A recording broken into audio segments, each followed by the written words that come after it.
Hi hello അസ്സാം വലൈക്കും. എല്ലാവർക്കും ഇന്നത്തെ പുതിയ വ്ളോഗിലേക്ക് സ്വാഗതം. എല്ലാവരും സുഖമായിട്ടും സന്തോഷമായിട്ടിരിക്കാമെന്ന് വിചാരിക്കുന്നു. മാഷാ അല്ലാ, അൽഹംദുലില്ലാ, ഞാനിവിടെ സുഖമായിട്ട് പോകുന്നുണ്ട്. അപ്പോൾ ഇന്നലത്തെ വീഡിയോയുടെ ബാക്കിയല്ല ഇത് കേട്ടോ. നാളെ വരും ഇന്നലത്തെ വീഡിയോയുടെ ബാക്കി. അത് എഡിറ്റ് ചെയ്തിട്ടില്ല, എഡിറ്റ് ചെയ്യാനുണ്ട്. അപ്പോൾ ഇന്നലത്തെ നമ്മുടെ ക്ലീനിങ് പരിപാടിയുടെ ബാക്കി നാളെ അപ്ലോഡ് ആക്കാം. ഇന്ന് ലഞ്ച് വീഡിയോ ആണ് അപ്ലോഡ് ആക്കിയിട്ടുള്ളത്. അപ്പോൾ എന്തായാലും കണ്ട് സപ്പോർട്ട് ചെയ്യുക. വീഡിയോ കണ്ടിട്ട് ഇഷ്ടപ്പെട്ടാൽ ലൈക്ക് ചെയ്യാൻ മറക്കണ്ട. ആദ്യമായി നമ്മുടെ ചാനൽ ആരെങ്കിലും കാണുന്നുണ്ടെങ്കിൽ ചാനൽ ഒന്ന് സബ്സ്ക്രൈബ് ചെയ്യുക. ഇതൊരു കുഞ്ഞു വീഡിയോയാണ്. ഇന്നൊരു കുഞ്ഞു വീഡിയോ എടുക്കാനേ പറ്റിയിട്ടുണ്ടായിരുന്നുള്ളൂ. അറിയാമല്ലോ, നമ്മുടെ ക്ലീനിങ്ങും മറ്റ് കാര്യങ്ങളും ഒക്കെ ആയിട്ട് പോകുന്നത് കൊണ്ട് ഇനിയിപ്പോൾ 2-3 ദിവസം അങ്ങനെയൊക്കെ തന്നെയായിരിക്കും. ഒക്കുന്ന വീഡിയോ ഞാൻ എടുത്തത് അപ്ലോഡ് ആക്കിയതാണ് കേട്ടോ. ഇന്നിപ്പോൾ ഉണ്ടാക്കിയിട്ടുള്ള ലഞ്ചിൻ്റെ വീഡിയോയാണ് ഈ കാണിക്കുന്നത്.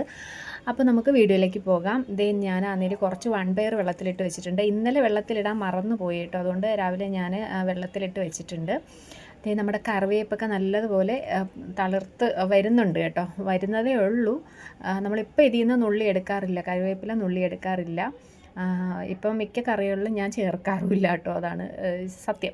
അപ്പോൾ ഞാൻ ഈ ചീര എടുക്കാൻ വന്നത്. ഈ ഒരു തണ്ട് മാത്രമേ ഇവിടെ നിൽപ്പുള്ളൂ. പക്ഷേ ഇപ്പം നല്ലതുപോലെ അത് വെട്ടാൻ പാകത്തിന്, മുറിച്ചെടുക്കാൻ പാകത്തിനായിട്ട് നിൽക്കുവാണ്. ഇനി കുറച്ചും കൂടി നിന്ന് കഴിഞ്ഞാൽ മൂത്ത് പോവും. പിന്നെ ഇത് പൂക്കൾ വന്നു കഴിഞ്ഞാൽ, അതായത് പൂത്ത് പോയി കഴിഞ്ഞാൽ അത് അത്ര നല്ല ഇതായിട്ടില്ല കേട്ടോ. അത്ര ടേസ്റ്റൊന്നും അല്ല, മുറ്റിപ്പോവും. അപ്പോൾ അതിന് മുന്നേ ഇതിപ്പോൾ എന്തായാലും വെട്ടുന്ന പരുവം ഇച്ചിരി ഒന്ന് കഴിഞ്ഞിട്ടുണ്ട്. എന്നാലും ഞാൻ വെട്ടി ഇങ്ങ് എടുത്ത് കേട്ടോ. നല്ലൊരു തണ്ട് ചീരയായിരുന്നു. അപ്പോൾ കഴിഞ്ഞ പ്രാവശ്യം നമുക്കിവിടെ തന്നെ ചീര ഉണ്ടായിരുന്നു കേട്ടോ. അതിൽ നിന്ന് അതിൻ്റെ വിത്തൊക്കെ വീണിട്ടുണ്ടായതാണ് ഈ ചീര. കഴിഞ്ഞ പ്രാവശ്യം അവിടെ നിറയെ ഉണ്ടായിരുന്നു, പ്രാവശ്യം അങ്ങനെ ഇല്ല. അപ്പോൾ എന്തായാലും ആ ചീര മുറിച്ചുകൊണ്ട് വന്നിട്ടുണ്ട്. ഞാൻ എൻ്റെ മൾബറിയുടെ തൈയൊക്കെ ഒന്ന് പോയി നോക്കി കേട്ടോ. മൾബറി തൈയും ഇതുപോലെ തന്നെ ഒന്ന് പൊട്ടിക്കിളിർത്ത് ചെറിയ ചെറിയ കുട്ടി കുട്ടി ശിഖരങ്ങളും ഒക്കെ ആയിട്ട് വീശാൻ തുടങ്ങിയിട്ടുണ്ട്. അങ്ങനെ വെട്ടിക്കൊണ്ട് വന്ന ചീര ഉണ്ടല്ലോ, അതിൻ്റെ ഈ ഭാഗമൊക്കെ നല്ലതുപോലെ മുറ്റിയിട്ടുണ്ട്. അതിൻ്റെ മേൽ ഭാഗം വെച്ച് കട്ട് ചെയ്തിട്ട് അത് ഞാനങ്ങ് കളഞ്ഞു കേട്ടോ.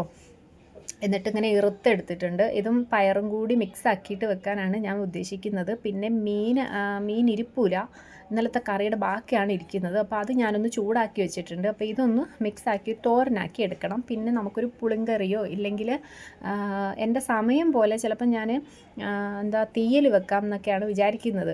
എന്തായാലും കുറച്ച് മീൻകറി ഇരിപ്പുള്ളൂ. അത് വൈകുന്നേരം വരെയൊന്നും കാണത്തില്ല. അതുകൊണ്ട് എന്തെങ്കിലും ഒരു ഒഴിച്ചു കൂട്ടാൻ വെക്കണമല്ലോ. അപ്പോൾ കുറച്ച് വഴുതനങ്ങയും കൊച്ചുള്ളിയും ഒക്കെ ഇട്ടിട്ട് തീയൽ വെക്കും. സമയമില്ല എന്നുണ്ടെങ്കിൽ പുളിങ്കറി കാച്ചും. അങ്ങനെയൊക്കെയാണ് ഉദ്ദേശിച്ചിരിക്കുന്നത്. അപ്പോൾ ഞാൻ ചീരയൊക്കെ ഒന്ന് കഴുകി എടുത്തിട്ടുണ്ടായിരുന്നു. അപ്പോൾ തന്നെ അങ്ങ് അരിഞ്ഞെടുക്കുകയാണ് കേട്ടോ. വിഷമൊന്നും അടിക്കാത്ത നല്ല ചീരയല്ലേ. അതുകൊണ്ട് പിന്നെ ഒരുപാട് സമയം നമ്മളിനി വെള്ളത്തിൽ മഞ്ഞപ്പൊടിയൊക്കെ ഇട്ട് വെക്കേണ്ട കാര്യമില്ല. ഞാൻ ഒന്ന് കഴുകി എടുത്തിട്ട് അരിയാനായിട്ട് പോവുകയാണേ. അപ്പോൾ ഇന്നലത്തെ വീഡിയോയിൽ തന്ന സപ്പോർട്ടിന് ഒരുപാട് നന്ദിയുണ്ട് കേട്ടോ. അപ്പോൾ ഒരുപാട് കമൻസും വന്നിട്ടുണ്ടായിരുന്നു. വായിക്കുമ്പോൾ തന്നെ ഒരുപാട് സന്തോഷം. അപ്പോൾ ചീര ഞാൻ അരിഞ്ഞ് വെച്ചതിന് ശേഷം പുളിങ്കറി കാച്ചാനായിട്ട് പോവാം കേട്ടോ. ഞാൻ തീയലിൻ്റെ പ്ലാൻ അങ്ങ് മാറ്റി പുളിങ്കറി കാച്ചാനായിട്ട് പോവുകയാണ് കേട്ടോ. പുളിങ്കറിക്ക് വേണ്ടി കുറച്ച് കൊച്ചുള്ളി, വഴുതനങ്ങ, ഒരു ചെറിയൊരു കഷ്ണം വെണ്ടയ്ക്കൊക്കെ എടുത്തിട്ടുണ്ട്. ഒരു ഉരുളക്കിഴങ്ങ് എടുത്തിട്ടുണ്ട്. അപ്പം സാമ്പാർ വെക്കുന്നത് പോലെ തന്നെ ഉപ്പും മഞ്ഞളും വെള്ളമൊക്കെ ഒഴിച്ചൊന്ന് വേവിച്ചെടുത്തു. ലേശം പുളി ഒഴിച്ച് കൊടുക്കുന്നുണ്ട്.